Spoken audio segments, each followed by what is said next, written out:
Yang jadi masalah, ada orang minta yang lain dikabulkan, dia tidak. Ini masalahnya. Dan ternyata bukan Allah nggak ngabulkan, bukan. Ketika Allah akan berikan, tidak tembus pada dirinya. Nih lihat. Ini apa? Jangan katakan wallahu alam, gelas ya. Baik. Di atasnya ada apa? Tutup. Saya buka tutupnya. Perhatikan baik-baik. Ini apa? Spidol. Kalau saya masukkan ke dalam gelas, bisa? Masuk? Masuk. Lihat baik-baik. Sekarang saya tutup dengan ini. Masih bisa masuk? Tidak. Perhatikan baik-baik. Sulit. Saya ganti kemudian, bisa dengan yang ini. Lebih halus. Saya tutup begini. Masih bisa masuk? Sulit. Mau dipaksa jadi masuk ke dalam, jadi kotor, tidak bisa diminum. Lihat baik-baik.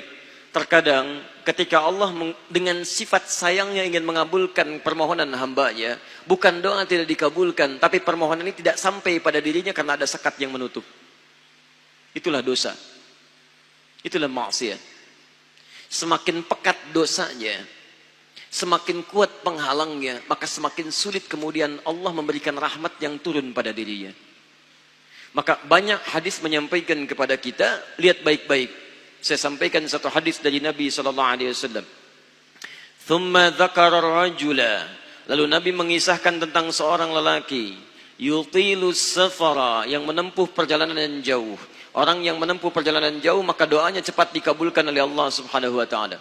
Teman-teman yang ikut dari Bandar Lampung, ada yang tadi jaraknya 150 km Tulang Bawang dari sini. Lihat, begitu di jalan, mohon kepada Allah, minta.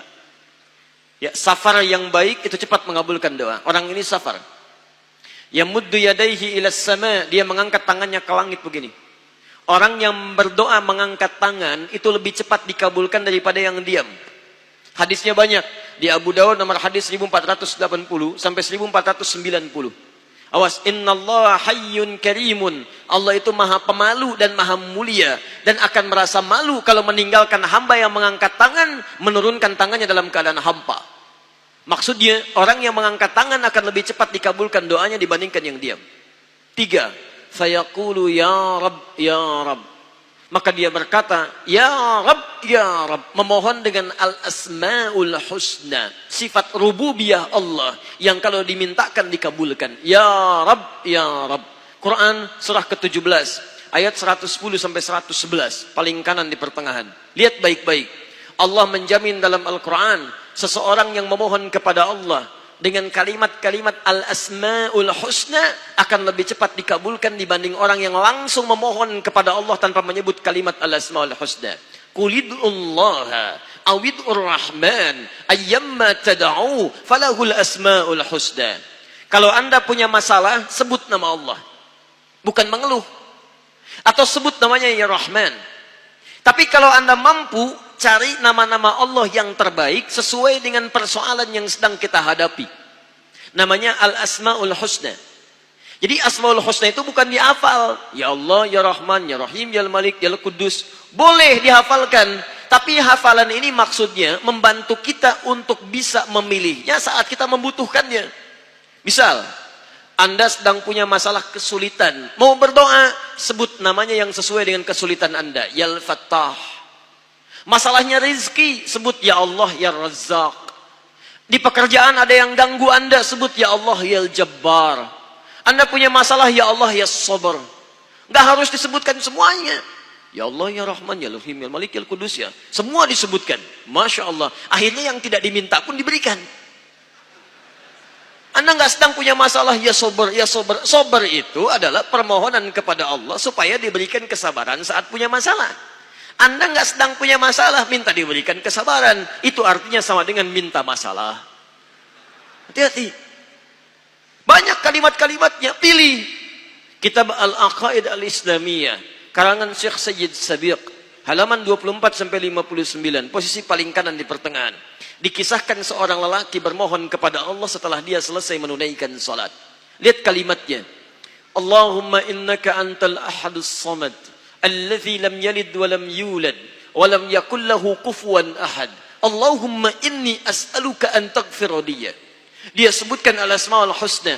Allahumma inni as'aluka innaka antal ahad. Ahad. As-samad. Al-asmaul husna. Alladhi lam yalid wa lam yulad wa lam yakul lahu kufuwan ahad. Allahumma inni as'aluka an taghfira liya. Mohon ampuni dosa saya ya Allah. Ampuni saya, ampuni saya. Apa jawab Nabi? At-tadri bimadza tas'al? Tahukah engkau barusan mengucapkan kalimat apa saat berdoa? Kata orang ini, wallahu wa rasuluhu a'lam. Kata Nabi, lihat kalimatnya. Faqad du'ita bi asma'illahil a'zam. Idza du'iya biha ajaba wa idza su'ila biha a'ta. Kamu baru saja berdoa memohon kepada Allah dengan nama-nama Allah yang paling agung, al-asma'ul husna. Yang kalau dimulai doa dengan menyebutkan itu, doa akan dikabulkan, permintaan akan diberikan. Tapi ini aneh. Lihat baik-baik. Orang tadi melakukan 3 hal. Perjalanan panjang. Masih ingat? Mengangkat tangan ke langit. Membuka dengan al-asma'ul husna. 3-tiganya dikerjakan. Seharusnya doa dia 6 kali lebih cepat dikabulkan oleh Allah dibandingkan doa orang biasa. Tapi apa kata Nabi? Lihat baik-baik. Anna yustajabu lidzalik. Anna yustajabu lidzalik. Mustahil doanya bisa dijawab. Mustahil doanya bisa dijawab. Sifat doa dimohonkan, dikabulkan. Tapi yang ini kata Nabi, anna yustajabu lidzalik. Mustahil doanya bisa dijawab.